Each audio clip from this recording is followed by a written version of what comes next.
করে নাই। ভাইরা আমার, এই এলাকার মা বোনেরা কি স্বামীরে খেদমত করে, ভালোবাসে? কিছু কিছু বাসে আর কিছু কিছু ঝামেলা করে, ঠিক কিনা বলেন? তাই না? আমার কানে কিছু আসছে, ছোট্ট একটু আলোচনা না করলে নয়। আমাদের মা উম্মুল মুমিনিন হযরতে খাদিজাতুল কুবরা স্বামীকে কেমন ভালোবাসতেন জানার দরকার আছে না?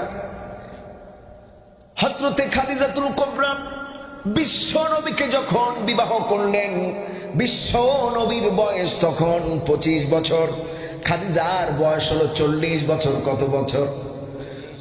এত পরিমাণ সম্পদের মালিক মক্কা নগরীতে সে সময় যতগুলো কোটিপতি ছিল, তার মধ্যে হযরতে খাদিজা একজন কোটিপতি। বলেন সুবহানাল্লাহ।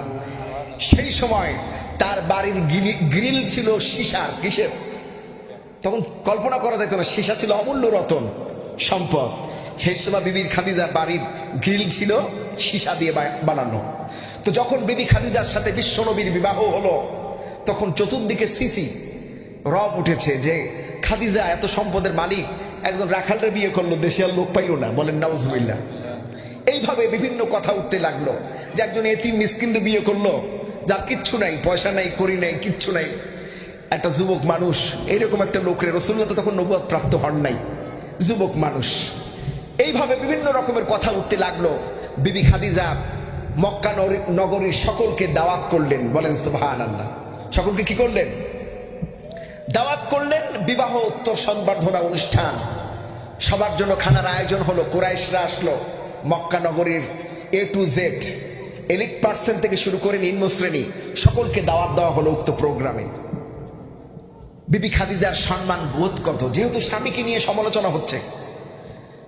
বিবি খাদিজা সমবেত কুরাইশদেরকে লক্ষ্য করে বললেন, ও কুরাইশেরা, তোমরা আমার স্বামীর সমালোচনা করো, আমার কানে এসেছে যা আমার হৃদয়ে রক্তক্ষরণ করেছে।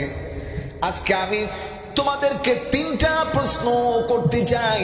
এই 3টা প্রশ্নের উত্তর দিতে পারলে বুঝবো তোমরা আমাকে ভালোবাসো, সম্মান করো। বিবি খাদিজাকে সবাই সম্মান করত। যে সময় মানুষের চরিত্র বলতে কিছু ছিল না, তখন বিবি খাদিজার নাম ছিল আত-তাহেরা। কি নাম ছিল? আত-তাহেরা। আর বিশ্বনবীর উপাধি ছিল আল আমিন। বলেন সুবহানাল্লাহ। আল আমিনের স্বামী আত-তাহেরা। আল্লাহু আকবার। ভাইরা আমার, বাবাজিরা আমার, বিবি খাদিজা সমবেত লোকদেরকে বললেন, ও সমবেত লোকেরা শোনো, 1 নম্বর প্রশ্ন, এই মক্কা নগরীতে যত যুবক